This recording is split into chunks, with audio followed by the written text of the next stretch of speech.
ಶಿಕ್ಷಣ ಕಲಿಕೆಯಿಂದ ವಂಚಿತರಾಗುತ್ತಿದ್ದ ಗ್ರಾಮೀಣ ಭಾಗದ ಬಡ ವಿದ್ಯಾರ್ಥಿಗಳಿಗೆ ಉತ್ತಮ ಭವಿಷ್ಯ ರೂಪಿಸಲು ಪ್ರೌಢ ಇಂಡಿಯನ್ ಸಂಸ್ಥೆ ಕಲಾಕೃತಿ ಎಂಬ ವಿನೂತನ ಕಾರ್ಯಕ್ರಮವನ್ನು ಹಮ್ಮಿಕೊಂಡು ಗ್ರಾಮೀಣ ಭಾಗದ 500ಕ್ಕೂ ಹೆಚ್ಚು ವಿದ್ಯಾರ್ಥಿಗಳಿಗೆ ವೇದಿಕೆ ಕಲ್ಪಿಸುವ ಮೂಲಕ ಕಲೆ, ಸಾಹಿತ್ಯ, ಸಾಂಸ್ಕೃತಿಕ ಕಾರ್ಯಕ್ರಮದಲ್ಲಿ ಪಾಲ್ಗೊಂಡ ವಿದ್ಯಾರ್ಥಿಗಳು ನಾವು ಯಾರಿಗೂ ಕಮ್ಮಿ ಇಲ್ಲ ಎಂಬಂತೆ ತಮ್ಮದೇ ಆದ ಪ್ರತಿಭೆ ಅನಾವರಣಗೊಳಿಸಿದರು. ನ್ಯಾಷನಲ್ ಕಾಲೇಜು ಸಭಾಂಗಣದಲ್ಲಿ ನಡೆದ ಕಲಾಕೃತಿ ಕಾರ್ಯಕ್ರಮದಲ್ಲಿ ಸುತ್ತಮುತ್ತಲ ಗ್ರಾಮೀಣ ಭಾಗದ ವಿದ್ಯಾರ್ಥಿಗಳು ಪಾಲ್ಗೊಂಡು ಚಿತ್ರಕಲೆ, rangoli, solo dance, group dance, ಗಾಯನ ಸೇರಿದಂತೆ ಹಲವಾರು ಸ್ಪರ್ಧಾ ಕಾರ್ಯಕ್ರಮಗಳಲ್ಲಿ ಪಾಲ್ಗೊಂಡ ವಿದ್ಯಾರ್ಥಿಗಳು ಪ್ರತಿಭೆ ಪ್ರದರ್ಶಿಸಿ ಪ್ರಶಸ್ತಿ ಪತ್ರಗಳನ್ನು ಸ್ವೀಕರಿಸಿದರು.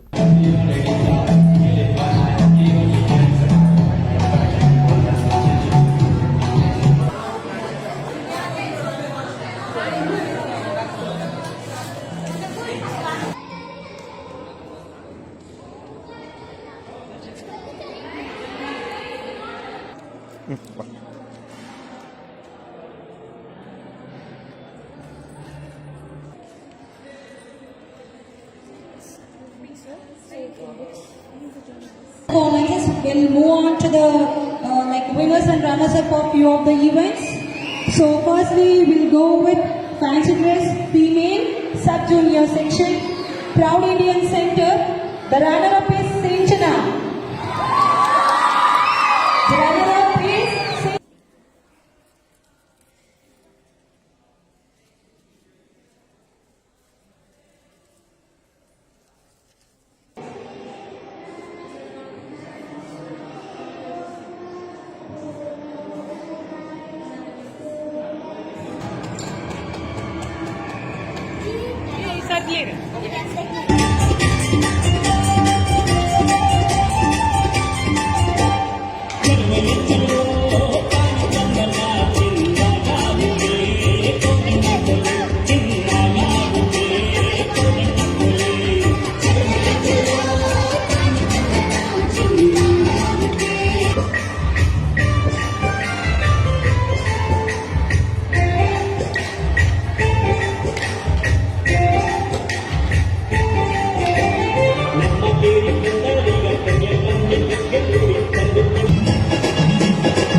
ಪ್ರೌಡ್ ಇಂಡಿಯನ್ ಸಂಸ್ಥೆಯ ಸಂಸ್ಥಾಪಕ ಸೆಂದಿಲ್ ಅವರು ಮಾತನಾಡಿ, ಆರ್ಥಿಕವಾಗಿ ಹಿಂದುಳಿದಿರುವ ವಿದ್ಯಾರ್ಥಿಗಳಿಗೆ ಶಿಕ್ಷಣದ ಭವಿಷ್ಯವನ್ನು ರೂಪಿಸಿ ಸಮಾಜದ ಮುಖ್ಯವಾಹಿನಿಗೆ ತರಲು ದಾನಿಗಳು ಕೈಜೋಡಿಸುತ್ತಿದ್ದು, ಶೈಕ್ಷಣಿಕ ಚಟುವಟಿಕೆಗಳೊಂದಿಗೆ ವಿವಿಧ ಕ್ರೀಡೆ, ಸಾಂಸ್ಕೃತಿಕ ಕಾರ್ಯಕ್ರಮಗಳನ್ನು ಆಯೋಜಿಸಿ ವಿದ್ಯಾರ್ಥಿಗಳನ್ನು ಪ್ರತಿಭಾನ್ವಿತರಾಗಿ ಗುರುತಿಸಲು ಕಲಾಕೃತಿ ಎಂಬ ವಿನೂತನ ಕಾರ್ಯಕ್ರಮವನ್ನು ಪ್ರತಿ ವರ್ಷ ಆಯೋಜಿಸಲಾಗುತ್ತಿದ್ದು, ಈ ಕಾರ್ಯಕ್ರಮದಲ್ಲಿ 500ಕ್ಕೂ ಹೆಚ್ಚು ವಿದ್ಯಾರ್ಥಿಗಳು ತಮ್ಮ ಪ್ರತಿಭೆ ಅನಾವರಣಗೊಳಿಸಿದ್ದಾರೆ ಎಂದರು. ಸ್ಥಾಪಕ ಸಂಯೋಜಕ ಸರ್ಜುನ್ ಅವರು ಮಾತನಾಡಿ, ಸೇವಾ ಮನೋಭಾವದೊಂದಿಗೆ ಸಮಾಜ ಸೇವೆಯಲ್ಲಿ ತೊಡಗಿಸಿಕೊಂಡಿರುವ ಸಂಸ್ಥೆ ಕಳೆದ ಹಲವು ವರ್ಷಗಳಿಂದಲೂ ಹಲವಾರು ಸಮಾಜಮುಖಿ ಕಾರ್ಯಕ್ರಮಗಳನ್ನು ಹಮ್ಮಿಕೊಂಡು ಬರಲಾಗುತ್ತಿದ್ದು, ಕೊಡಗು ಜಿಲ್ಲೆಯ ನಾಗರಹೊಳೆ ವ್ಯಾಪ್ತಿಯ ಹಾಡಿಗಳಲ್ಲಿ ವಾಸವಾಗಿರುವ ಆದಿವಾಸಿ ಕುಟುಂಬಗಳಿಗೆ ಸೋಲಾರ್ ದೀಪ ಸೇರಿದಂತೆ ಅಭಿವೃದ್ಧಿ ಕಾರ್ಯಗಳಿಗೆ ಕೈಜೋಡಿಸಲಾಗುತ್ತಿದೆ. ತಟ್ಟಳ್ಳಿ ಭಾಗದ ಪ್ರತಿಭಾವಂತ ಆದಿವಾಸಿ ವಿದ್ಯಾರ್ಥಿಗಳಿಗೆ ಕ್ರೀಡಾಕೂಟವನ್ನು ಆಯೋಜಿಸಿ ಕಲಿಕೆಗೆ ಪ್ರೋತ್ಸಾಹ ನೀಡಲಾಗುತ್ತಿದೆ ಎಂದರು. ಎಲ್ಲರಿಗೂ ನಮಸ್ಕಾರ. ನನ್ನ ಹೆಸರು ತೌಸಿಫ್ ಕಬೀರ್ ಖಾನ್. ನಾನೊಬ್ಬ ಆಟೋಮೋಟಿವ್ ಸೀನಿಯರ್ ಇಂಜಿನಿಯರ್. ಸೊ ಹಾಗೆ ಕಾರ್ಪೊರೇಟ್ CSR ಆಕ್ಟಿವಿಟಿ ಮಾಡುವಾಗ ಪ್ರೌಡ್ ಇಂಡಿಯನ್ NGOಗೆ ಕನೆಕ್ಟ್ ಆದೆ. ಸೊ ಅವರು ವಾಲಂಟಿಯರ್ನ ಹುಡುಕ್ತಾ ಇದ್ರು. ಸೊ ನಾನು ಜಾಯ್ನ್ ಆದೆ. ಒಂದು ಕಾರ್ಯಕ್ರಮ ಇತ್ತು ಕಲಾಕೃತಿ ಅಂತ. ಸೊ ನಾನು ಏನಿದು ಕಲಾಕೃತಿ ಅಂತ ಜಸ್ಟ್ ಓಕೆ ಜಾಯ್ನ್ ಆಗಿ ನೋಡೋಣ, ಮೇ ಬಿ ಏನೋ ಒಂದು CSR ಆಕ್ಟಿವಿಟಿ ಇರ್ಬೋದು ಅಂತ ಜಾಯ್ನ್ ಆದೆ. ಸೊ ಈ ಜಾಯ್ನ್ ಆದ್ಮೇಲೆ ಗೊತ್ತಾಯ್ತು ಇಟ್ಸ್ ಕಲಾಕೃತಿ ಅಂದ್ರೆ ಸೊ ಅಂಡರ್ ಪ್ರಿವಿಲೇಜ್ ಹುಡುಗರನ್ನ ತಗೊಂಡು ಬೇರೆ ಬೇರೆ ಡಿಫ್ರೆಂಟ್ NGO ಇಂದ ಸೊ ಅವರು ಒಂದು ಡೇ ಕಾರ್ಯಕ್ರಮನ ನಡೆಸ್ತಾರೆ. ಸೊ ಇದರಲ್ಲಿ 2 ಡಿಫ್ರೆಂಟ್ ಸೆಗ್ಮೆಂಟ್ ಇದೆ, ಒಂದು ಆರ್ಟ್, ಒಂದು ಕಲ್ಚರ್. ಸೊ ಇದರಲ್ಲಿ ಆರ್ಟ್ ಮತ್ತೆ ಕಲ್ಚರ್ ರಿಲೇಟೆಡ್ ಕಾಂಪಿಟೇಷನ್ ನಡೆಸ್ತಾರೆ ಬೇರೆ ಬೇರೆ ಡಿಫ್ರೆಂಟ್ NGOs ಕಡೆಯಿಂದ. ಸೊ ಇದರಲ್ಲಿ ವಿನ್ನಿಂಗ್ ಆಗೋ ಸ್ಟೂಡೆಂಟ್ ಪ್ಲಸ್ ರನ್ನರ್ ಅಪ್ ಆಗೋ ಸ್ಟೂಡೆಂಟ್ಸ್ಗೆ ನಮಗೆ ಗೊತ್ತಾಗುತ್ತೆ ಅವರು ಯಾವ್ದ್ರಲ್ಲಿ ಎಕ್ಸ್ಪರ್ಟ್ ಇದ್ದಾರೆ. Maybe dance, singing, painting, piggy bank painting ಆ ಥರ. ಸೊ ಇದು ಆದ್ಮೇಲೆ ಇದು ಒಂದಿನ ಪ್ರೋಗ್ರಾಮ್ ಅಲ್ಲ. ಸೊ ಇದಾದ್ಮೇಲೆ ಫಾರ್ ಎಕ್ಸಾಂಪಲ್ ಆ ಹುಡುಗನಿಗೆ ಡ್ಯಾನ್ಸ್ ಕಲೆ ಇದೆ ಅಂತ ಗೊತ್ತಾದ್ಮೇಲೆ ಅದನ್ನ ನಾವು ಫರ್ದರ್ ತಗೊಂಡು ಹೋಗ್ತೀವಿ. ಅದನ್ನ ಅವ್ರಿಗೆ ಇಂಪ್ರೂವ್ ಮಾಡೋದಕ್ಕೆ, ಅವ್ರಿಗೆ ಪ್ರಾಕ್ಟೀಸ್ ಕೊಟ್ಟು ಫರ್ದರ್ ನೆಕ್ಸ್ಟ್ ಲೆವೆಲ್ ಹೋಗೋದಕ್ಕೆ ಇದು ಕಲಾಕೃತಿ ಒಂದು ತುಂಬಾ ಒಳ್ಳೆ platform. And very hats off to this proud Indian NGO. ಅವ್ರೇನ್ ಮಾಡ್ತಾ ಇದ್ದಾರೆ. So all the very best proud Indian NGO. Thank you. ನಾನು ಇಲ್ಲೇ ಬೆಂಗಳೂರಲ್ಲಿ ಸರ್ಜಾಪುರ ಸಿಗ್ನಲ್ ಇಬ್ಲೂರ್ ಹತ್ರ ಇರೋದು. ಇಲ್ಲಿ ಪ್ರೌಡ್ ಇಂಡಿಯನ್ NGO ಅಂತೇಳಿ ಅಲ್ಲಿ ಬಂದ್ಬಿಟ್ಟು ಒಂದು ರೂಮ್ ತರ ತಗೊಂಡ್ಬಿಟ್ಟು ಅದರಲ್ಲಿ ನಮಗೆ ಡೈಲಿ ಸಂಡೇ ಟ್ಯೂಷನ್ ಮಾಡ್ತಿದ್ರು. ಅದರಲ್ಲಿ ನಮಗೆ ಗ್ರಾಮರ್ ಹೇಳ್ಕೊಡ್ತಾ ಇದ್ರು, ಮತ್ತೆ ವಾರಕ್ಕೊಂದ್ಸರಿ ಟೆಸ್ಟ್ ಕೂಡ ಕೊಡ್ತಾ ಇದ್ರು. ಆ ಟೆಸ್ಟಲ್ಲಿ ಎಲ್ಲರೂ ಬರೆಯೋದು, ಯಾರು ಫಸ್ಟ್ ಬರ್ತಾರೋ ಅವ್ರಿಗೆ ಏನಾದರೂ ಒಂದು ಗಿಫ್ಟ್ ಥರ ಕೊಡೋದು ಮಾಡ್ತಿದ್ರು. ಮತ್ತು ನಾವು ನಮ್ಮದೊಂದು ಟ್ಯಾಲೆಂಟ್ನ ತೋರಿಸ್ಕೊಳೋಕ್ಕೆ ಎಲ್ಲಿ ಆಗ್ತಿದ್ದಿಲ್ಲ. ಈ ಒಂದು ಕಾರ್ಯಕ್ರಮನ ಇದು ಮಾಡಿಬಿಟ್ಟು ಒಂದು ಒಳ್ಳೆ ಕೆಲಸ ಮಾಡಿದ್ದಾರೆ. ನಮಗೆ ಇಲ್ಲಿ ನಮ್ಮ ಒಂದು ಟ್ಯಾಲೆಂಟ್ನ ತೋರಿಸ್ಕೊಳಕ್ಕೆ ಈ ವೇದಿಕೆನ ಇದು ಮಾಡಿದ್ದಕ್ಕೆ ಥ್ಯಾಂಕ್ಸು. ಮತ್ತು ಬೆಂಗಳೂರಲ್ಲಿ 500ಕ್ಕೂ ಹೆಚ್ಚು ಸ್ಟೂಡೆಂಟ್ಸು ಇಲ್ಲಿ ಬಂದು ರಂಗೋಲಿ, ಪೇಂಟಿಂಗ್, ಫೇಸ್ ಪೇಂಟಿಂಗ್ ಅಂತೆ, ಡ್ಯಾನ್ಸ್ ಅಂತೆ, ಚಿತ್ರಕಲೆ ಅಂತ ಏನೇನೋ ಎಲ್ಲ ಆಕ್ಟಿವಿಟೀಸ್ ಮಾಡಿದ್ರು. ಈ ಒಂದು ಆಕ್ಟಿವಿಟೀಸ್ ಮಾಡಿಸಿದ್ದಕ್ಕೆ ಪ್ರೌಡ್ ಇಂಡಿಯನ್ NGOಗೆ ಥ್ಯಾಂಕ್ಸ್.